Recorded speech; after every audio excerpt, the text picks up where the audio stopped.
우리를 이기게 하는 거예요. 그래서 이 부분에 대해서 이제 복음은 계속 얘기를 하고 있는데 13절에 가서는 15절까지는 그때 골로새 교인들이 당시에 있었던 정사와 권세와 같은 영적인 존재들에 대해서 두려움을 주게 됩니다. 이 두려움을 주게 되니까 사람들이 복음을 믿었으나 늘 두려움과 불안함에 있게 되는 요소를 주게 됩니다. 그 불안함과 두려움은 율법을 지키는 행위를 집중하게 만들게 된 거죠. 그리스도 예수와 함께 그리스도로 인한 그의 함께 죽고 다시 살고 그리스도와 함께 살고 그리스도와 함께 천국에 들어가는 이 복음은 뒤로 물러나고 내가 어떻게든 이 어둠의 영들에게 무너지지 않기 위해서는 율법을 지켜야 된다는 것을 강조하게 된 겁니다. 그래서 13절부터 15절은 그 문제를 이야기합니다. 여러분, 복음은 두려움을 주는 게 아니라 감사와 기쁨을 주는 거예요. 그래서 기쁨인 거예요. 그래서 평안한 것입니다. 내가 혼자 서 있지 않지만 그리스도를 믿음으로 함께 서 있기 때문에 든든한 겁니다. 그 그리스도와 함께 연결됨으로 얻게 되는 안정감이 평강이라는 거예요. 그러면 여러분 13절 이하의 말씀에 보게 되면 하나님이 그와 함께 살리셨다. 누굴 살렸습니까? 너희를 살렸다는 것입니다. 너희를. 여러분, 우리를 살렸다는 겁니다. 우리가 살아난 이유는 내가 사는 게 아니라 내 힘으로 하나님이 우리를 살려준 겁니다. 그 하나님이 우리를 살렸다는 사실은 한 번 살리시고 다시 죽이고 이런 분이 아니에요. 그것은 주님이 살렸다는 얘기는 그 삶으로 말미암아 절대적인 안정성을 이야기하고 있는 걸 믿으시기 바랍니다. 어땠던 우리입니까? 죽었던 우리들입니다. 여기서 죽었다는 것은 단절됐다 이런 말입니다. 그래서 범죄와 육체의 무할례로 죽었던 우리들, 즉 율법의 육체의 무할례라는 이 말은 관용구예요. 하나님하고 떨어져 있는, 하나님하고 관계가 없는 언약의 백성이 아닌, 언약의 관계가 아닌 그냥 살아가고 있는 그 존재들이 그걸 똑같은 표현으로 범죄한 상태라고 표현하게 된 겁니다. 그래서 범죄한 상태나 육체의 무할례나 똑같은 거예요. 누구에 대한 범죄요? 하나님 창조주에 대한 범죄. 그 무할례, 즉 창조주 하나님과 전혀 관계가 없는 단절된 상태에 있었던 우리, 하나님의 도움을 절대 구하지도 않고 받지도 않은 그 상태에 있었던 우리들을 어떻게 해요? 살려주셨다는 거예요. 근데 어떻게 살려줬어요? 그와 함께 살려줬다는 겁니다. 여기서 가장 중요한 것은 그와 함께 살렸다는 거예요. 이것은 전에 12절에서 예수 그리스도를 살렸던 그 능력으로 우리들을 살려주셨다고 얘기합니다. 예수 그리스도를 죽은 자 가운데서 부활시키신 그분의 능력이 저와 여러분들을 그리스도와 함께 살려주셨다는 거예요. 이걸 여러분 잘 생각하셔야 돼요. 지금 현재는 우리는 육신 안에 있기 때문에 여기에 살려주셨다라고 하는 표현이 여러분 보십시오. 과거형입니다. 단순 과거. 과거에 이례적으로 벌어진 일이란 뜻이에요. 저 말이. 그런데 나는 지금 태어났는데 예수는 2000년 전에 죽고 부활했는데 이게 어떻게 연결이 되느냐? 여기서 말하고 있는 것은 여러분 영혼은요 시간하고 상관이 없어요. 영혼은 시간하고 상관이 없는 거예요. 지금 우리가 아까 철학과 헛된 속임수로 속이라는 얘기는 전부 육과 관련된 거예요. 네가 이렇게 하니 이렇게 되지 않냐 라고 하는 육의 원리를 갖다가 영의 원리로 가지고 들어오는 이것에 너희가 속지 말라는 거예요. 여기에 단순 과거형은 예수가 2000년 전에 죽었지만 그 죽을 때 태어나지도 않은 나를 이미 품고 죽었다는 거예요. 그리고 그것을 영으로 내가 알아버리는 거예요. 여러분, 제가 우리가 2003년도에 저희 교회가 예배당이 없을 때 이화여대학교 다락방이라는 그 채플에서 새벽 예배를 드렸어요. 초기예요. 그때 기도를 새벽에 한 3명, 2명 이렇게 기도를 드리는데 갑자기요. 제가 이화에 대한 전혀 마음이 없었는데 그때 기도를 드리는데 갑자기 환상이 보이는 거예요. 이화여대학교 그 초기의 모습이 보이는 거예요. 보이면서 거기에 여학생들과 스크랜턴 여사가 이렇게 있는데 그 과수원에 이러고 있어요. 근데 그들이 기도를 하고 있어요. 근데 기도를 하고 있는데 지금 이화여대학교 아이들이 걔네들이 우리를 보고 기도를 하고 있고 저는 그들을 보고 있는 거예요.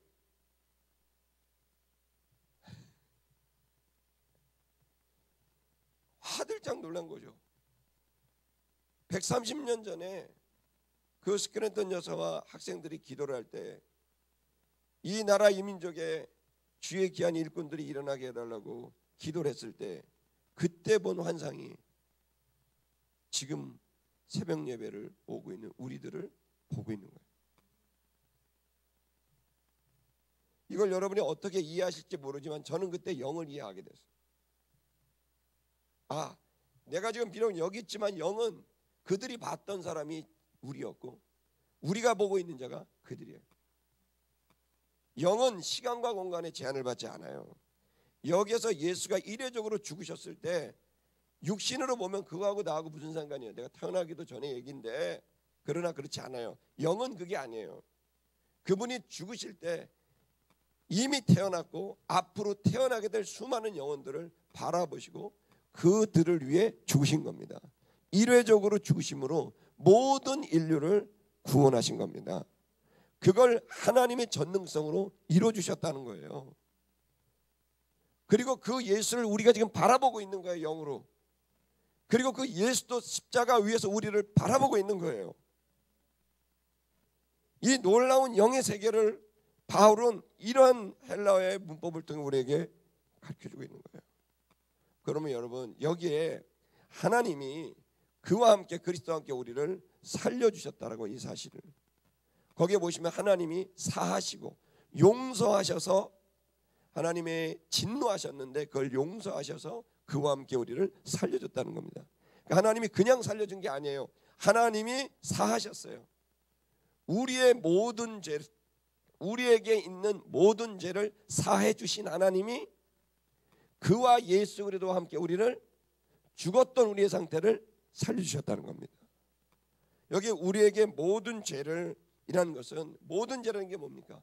일생에 지는 모든 죄를 말합니다. 지금 육신으로 보면 지금까지 지은 죄를 위해서 죽었다고 생각하십니까? 아니에요. 예수가 죽으신 건 여러분이 지금까지 지은 죄를 포함해서 앞으로 지은 죄까지도 다 품에 안고 죽으신 거예요. 육신 안에 있어서는 이게 이해가 안 되는 일이지만 주님은 이미 내 미래의 모든 것들을 그 안에 품어주시고 내 일생의 모든 죄를 위해서 그것을 위해 죽으셨다. 그 예수의 죽으심은 하나님의 진노로부터 우리를 제하여버려 자유케 하는 그의 죽음인 겁니다. 예수가 죽으시고 부활하신 이유는 하나님과 우리 사이에 범죄되었고 단절되었는데 이 껄끄러운 관계를 해결하기 위해서, 그 진노를 제거하기 위해서 예수가 죽으신 겁니다. 그리고 예수가 죽은 걸 근거로 우리가 그와 함께 살아날 수 있는 기회를 열어주셨다는 거예요. 아멘이십니까?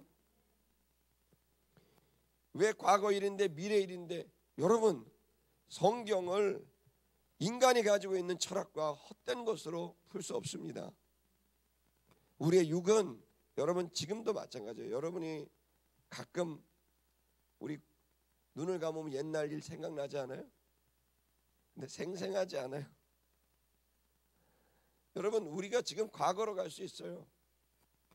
할렐루야. 내 어릴 적으로 간단 말이에요. 어저께 뭐 하다가 제가 충청도 사투리가 한번 나왔는데, 충청도 사투리 나오니까 갑자기 옛날 생각이 나는 거예요. 그러면서 제가 옛날 생각이 나는데 너무 좋아갖고 눈을 감고 미소를 짓고 있는 거예요. 이맘때가 되면은요, 이 곡식을 이렇게 불을 떼고 거기다가 이렇게 볶아 먹기도 하고 태워 먹기도 하고, 그러면서 고구마를 캐 먹기도 하고 너무 재밌게 놀았던 것 같아요. 근데 여러분, 영은요, 육은 비록 후패했지만 영은 그대로예요. 아무리 나이가 먹어도 영은 그대로예요. 몸만 그럴 뿐이에요. 그게 진실이에요. 여기에 이야기가 수천 년이 지나도 영은 그대로예요. 수만 년이 지나도 영은 그대로예요. 내 옷을 갈아입을 뿐이에요. 영은 그대로예요. 여러분, 이것이 이 복음 안에 있다는 사실을, 주의 일회적 죽음이지만 그러면 내가 지금 회개하면 이 지금 것만 해결되냐? 아니에요. 예수의 단번의 죽음은 내 일생의 모든 죄를 용서하실 만한 죽음입니다. 그걸 위해 죽으신 겁니다. 그 다음 구절을 보게 되면 이제 그의 죽으심이 그러하다 한다면 뭐가 두려웠겠냐라는 얘기입니다. 그러면서 계속 골로새 이단들이 말하는 우리를 대적하는 의문이 뭡니까? 그것은 법률적인 것을 의미합니다. 거기 쓴 증거라고 하는 것은 바로 율법을 의미하게 되는 겁니다.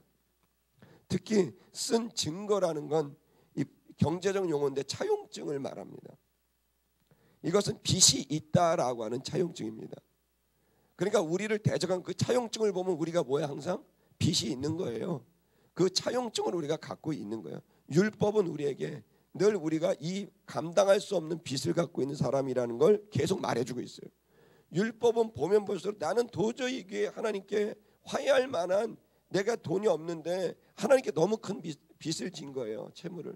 그래서 이 차용증이 감당할 수 없는 차용증이 나에게 있다는 것, 그게 바로 율법이 우리에게 주고 있는 느낌이라는 거예요. 그래서 이것이 우리를 어떻게 해요? 거스른다. 우리를 대적한다. 이것이 우리를 계속 힘들게 하고 이것이 우리를 힘들게 어렵게 한다. 근데 바로 이 증거를 어떻게 해요? 도말해 버리셨다. 이제 이 차용증을 찢어버렸다는 거예요. 더 이상 네가 갚을 필요가 없이 내가 너를 위해 갚아줬다. 차용증을 다 찢어버리고 다 쓰레기통에 집어넣고 이제 너는 나에게 빚을 지지 않았어. 그 빚을 내 아들이 죽음으로 그 빚이 해결됐어. 그러니 나를 껄끄럽게 보지 마라. 나에게로 와라. 수고하고 무거운 짐을 진 자들이여, 다 내게로 와서 나와 함께 누리자는 겁니다. 성도 여러분, 제가 기쁜 소식을 알려드립니다. 하나님 앞에 껄끄럽게 없습니다. 예수는 우리의 평생의 지을 죄를 대속해서 죽으셨습니다. 그리고 그 차용증과 같은 율법의 의문의 효력을 전부 찢어버려서 이제는 그리스도 예수 앞에 자유롭게 갈 수 있는 문을 열어주신 걸 믿으시기 바랍니다. 그것 때문에 예수가 죽으신 겁니다. 모든 막힌 담을 허신 주님의 이 은혜가 있는 거예요. 그래서 도말하셨어요. 하나님이. 다음 구절을 보십시오. 이게 지금 주어를 수식하고 있는 거예요. 그가는 하나님 아버지. 하나님이 그걸 도말했다는 거예요. 이제 그 증서는 차용증은 필요 없어서 폐기 처분했다는 거예요. 하나님이 그렇게 폐기 처분을 하고 그리고 그분은 어떻게 해요? 못 박으셨다는 거예요. 그것은 뭡니까? 위에 있는 의문입니다. 그 증서를 십자가에 못 박았단 말이에요. 그리고 어떻게 해요? 그 한가운데에서 십자가 한가운데에서 그것을 어떻게 해요? 제하여 버리셨다. 증거를 지워버렸다는 겁니다. 이제 더 이상 여러분을 정죄할 근거는 이 세상에 존재하지 않습니다. 저와 여러분을 정죄할 자가 누구입니까? 누가 우리를 정죄하랴? 그리스도 예수가 죽으시고 부활함으로 그 모든 정죄의 근거를 제하여 버리셨다. 십자가에 못 박아 그것을 찢어버렸고 그것을 파해버렸는데 막힌 담을 헐고 휘장이 갈라져서 이제 누구든지 그 지성소 안으로 하나님 앞으로 갈 수 있는 문을 열어주셨는데 누가 우리를 정죄하려? 아니라는 겁니다. 골로새서는 그걸 계속 얘기를 합니다. 우리를 거스리고 불리하게 만드는 이런 증서들이 있지만 예수 그리스도가 죽으심으로 이거를 해결한 거예요. 그러니 여러분에게 기쁜 소식을 전합니다. 주님께 가면 돼요. 주님을 믿고 그렇게 생각하지 마세요. 주님이 여러분을 찾고 계십니다. 우리가 죄인이라는 거 다 압니다. 우리가 부족한 거 다 압니다. 그리스도 예수가 죄인이 우리를 사랑하셔서 대신 그 진노의 잔을 마시고 죽으심으로 이제는 하나님과 우리 사이에 껄끄러운 그 어떤 것도 없습니다. 오로지 그냥 감사하고 가면 되는 거예요. 주님이 하셨습니다. 그러니까 제가 예수님을 좋아해요. 내가 죄를 합리화하고 이런 게 아닙니다. 그가 죽으심으로 이 연약한 나 같으면 나를 포기해요. 할렐루야. 내가 하나님이면 쟤는 안 될 것 같아. 쟤는 한두 번이지 이럴 것 같아. 애지간해라 이럴 것 같아. 근데 그래도 진노를 푸시고 자 이제 다 풀었으니 나에게로 오라는 거예요. 여러분, 아담의 실수가 뭡니까? 하나님께서 그 범죄했을 때 선악과를 따먹어서 문제가 된 게 아닙니다. 선악과를 따먹고 아담과 하와는 하나님 앞에 껄끄럽게 되자, 두려운 마음이 들자 바로 나뭇잎 속으로 숨은 겁니다. 그런 상태로 영원히 살 수 없다는 거예요. 그러자 하나님께서 이런 상태로 영원히 영생할 수 없다. 그래서 그들에게 다시 한번 화해의 손길로 가죽옷을 지어 입혀주셔서 부끄러운 것을 가려주셨음에도 불구하고 계속 피해 다닌 거예요. 여러분, 예수가 죽으신 것은 가죽옷을 지어 입으신 것처럼 가죽옷을 지어 입히려면 동물을 죽여야 돼요. 예수 그리스도를 죽이시고 우리의 부끄러운 죄를 덮어주셔서 다시 만나자고 하시는 하나님의 마음을, 그분의 마음을 알아야 됩니다. 그러니 여러분, 우리가 할 수 있는 것은 그분의 화해의 손길을 잡는 겁니다. 부끄럽고 민망하고 죄송하지만 그 화해의 손길을 잡는 거예요. 그게 믿음인 것입니다. 그러니 그렇게 되었는데 하나님이 이렇게 나오시는데 우리가 어찌 두려워할 수 있겠느냐. 15절을 보게 되면 골로새 이단들은 정사와 권세, 이 능력자들이 계속되고 있으니 너희가 이 정사와 권세의 힘을 너무 대단하게 보는 건 누구 이상으로 봐요? 하나님의 구원도 취소할 능력 정도로 보는데 이건 말이 되지 않는다는 거예요. 하나님이 우리를 제하여 주셨고 깨끗게 하셨습니다. 그래서 이것은 정사와 권세는 한계가 있어요. 이걸 갖고 두려워할 필요가 없다는 거예요. 이 본문을 보시면 그가, 여기 15절은 하나님이 아니라 예수 그리스도입니다. 이게 주어가 되게 중요한 거예요. 그리스도 예수가 벗어버렸다. 벗어버렸다는 건 무장해제시켰다. 정사와 권세가 예전에는 어떻게 해요? 무장을 하고 우리를 무너뜨릴 만한 존재였지만 이제는 어떻게 되는 겁니까? 예수가 죽으시고 부활함으로 사단의 머리를 밟았다. 이 얘기가 무장해제시켰다는 거예요. 사단이 더 이상 권세와 능력이 없다는 거예요. 뱀과 전갈을 밟는 권세를 주신 거예요. 이건 두려워할 존재가 아니라는 거예요. 아멘입니까? 정사와 권세는 이미 모든 권력을, 능력을 상실했다. 예수가 죽으시고 부활함으로 그들이 힘을 가졌던 의문의 도전을 이제는 사라져버리게 했고, 예수 그리스도라는 그분을 믿는 자들마다 뱀과 전갈을 밟는 권세가, 엑수시아가, 그 권세가, 하나님의 자녀의 권세가 임하게 됐다는 겁니다. 누가 하나님의 자녀를 물 수 있으며 누가 하나님의 자녀를 지옥불에 떨어뜨릴 수 있습니까? 마귀는 더 이상 우리를 지옥불에 떨어뜨릴 수 없습니다. 주와 함께 있음에 어찌 우리가 거기서 들어갈 수 있습니까? 그리스도 예수는 우리를 구원하시고 함께 하심으로 주와 함께 죽고 주와 함께 살고 그리고 주와 함께 하나님 나라로 가게 하기 위해서 그가 우리와 함께 계심을 믿으시기를 바랍니다. 그래서 그들을 벗어버렸다. 무장해제를 시키고 그 옷을 다 벗겨버려서 그들이 창피하게 만들어버렸다. 허세를 떨지만 어둠의 권세들은 더 이상 힘이 없다는 사실을 믿으시기를 축복합니다. 그래서 그가 승리하심으로, 위에는 벗어버렸다, 아래는 승리하셨다는 거예요. 이기셨다는 거예요. 십자가로 바로 그것들을, 정사와 권세를 이기셨다는 거예요. 뭘로 이겼다고요? 십자가로 이겼어요. 왜냐하면 마귀와 정사와 권세가 계속 얘기하는 건 너는 죄인이라는 걸 계속 얘기를 하는데, 그걸 예수가 죽으심으로, 십자가의 죽음으로 이젠 더 이상 그 차용증이 없게 되는, 죄인이 아니라 이제 드디어 하나님의 아들이 되었다가 되기 때문에 그것을 십자가의 죽음으로 그들이 계속 이용하고 있는 정죄를 이겨버리셨다는 거예요.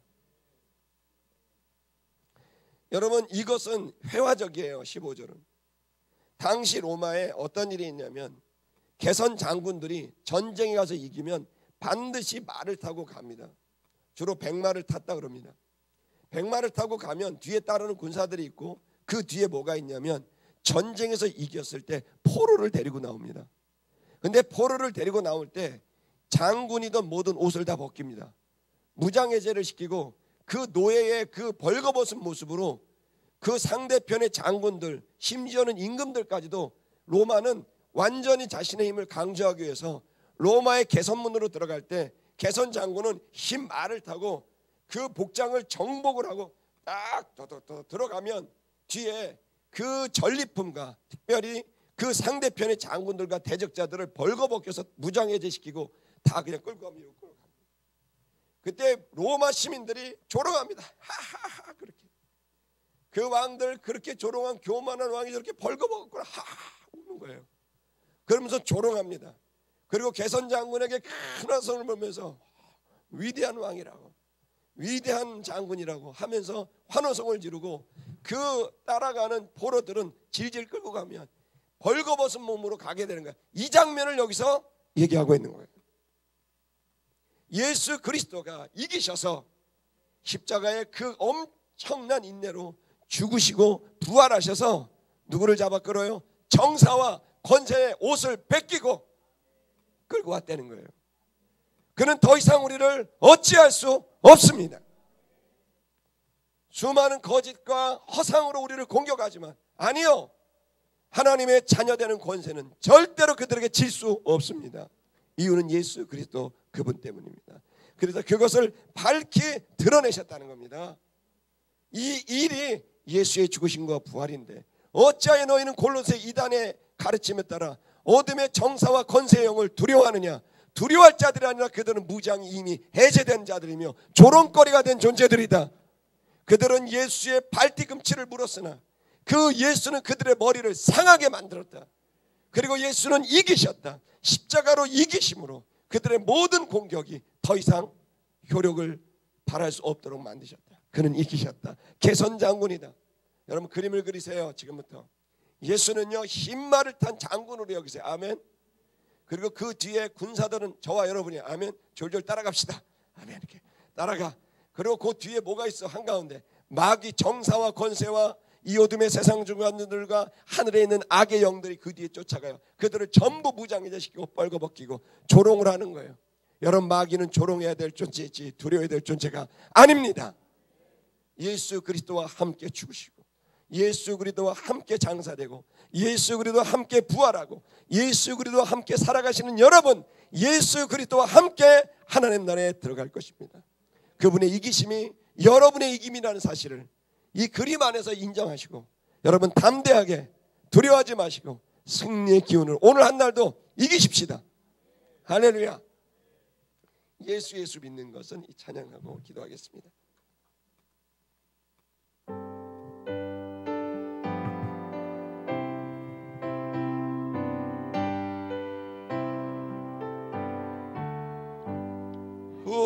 주 예수 의지하니 심히 깊은 일일세 허락하심 받았으니 의심할 주 없도다. 예수 믿는 것은 받은 증거만 보다. 예수 위한 예수 믿음 더욱 주소.